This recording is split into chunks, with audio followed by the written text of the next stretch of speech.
Welcome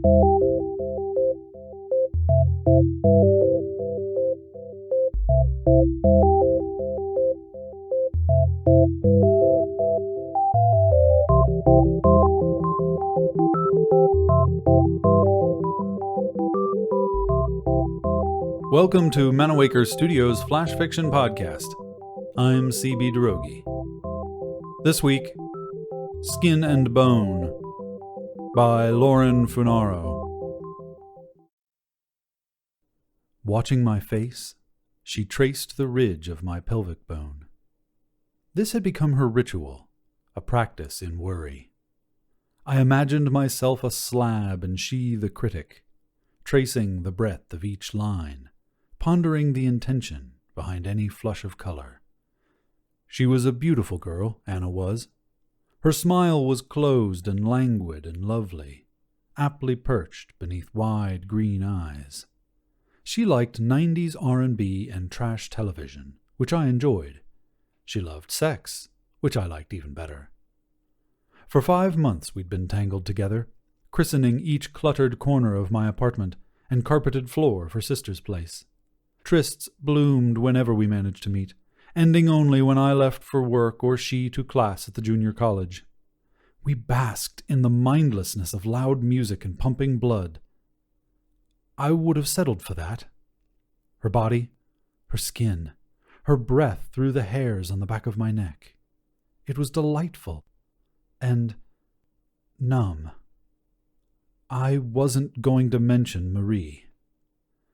But Anna was a keen conversationalist. We would laugh about inanities in the car. In public, she tossed observations over to see if I'd catch. And later, shifting in the curves of our sticking skins, she introduced the rest of herself. We crooned over her classes, friends, and past relationships, rated it all on a sliding scale. Laughing, she offered a drooling impression of a particularly screwy ex. I was content in keeping quiet.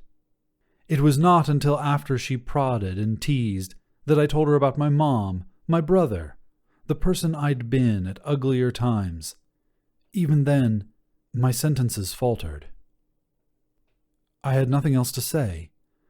Nothing but Marie.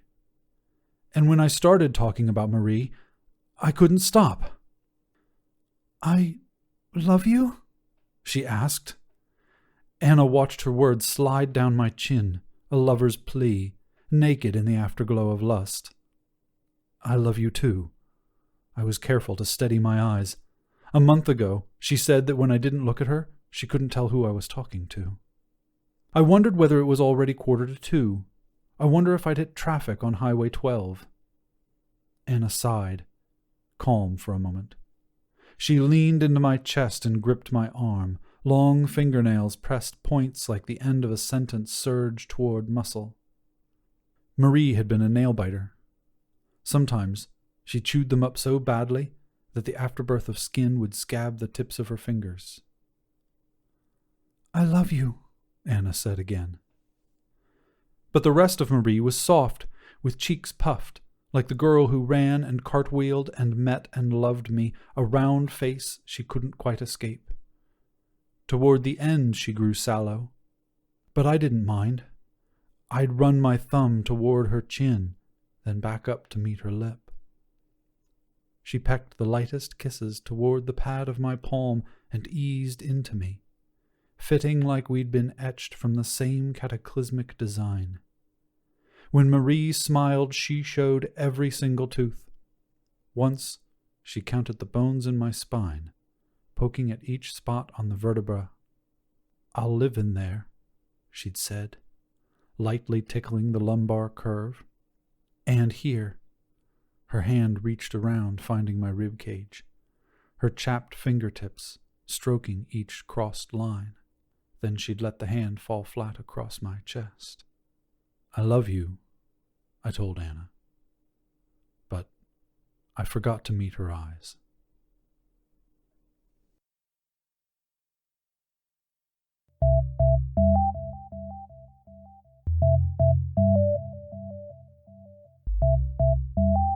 This has been Skin and Bone Written by Lauren Funaro.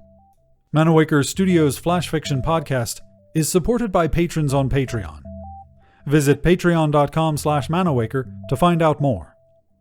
The Flash Fiction Podcast theme song is by Kevin MacLeod. Manawaker Studios' Director of Dice is Ben Baston. The podcast is produced, edited, and narrated by me, CB Droege. You can follow me on Twitter at CBDROEGE. Thanks for listening.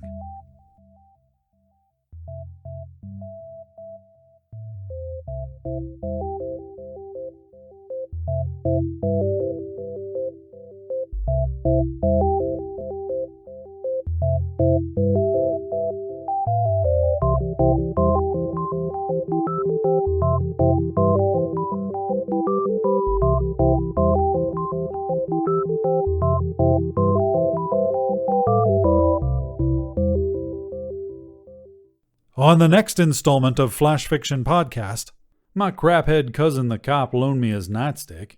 Least he could do, the putz. Got some silver wire wrapped around the end to tap Eric with if he gets owly.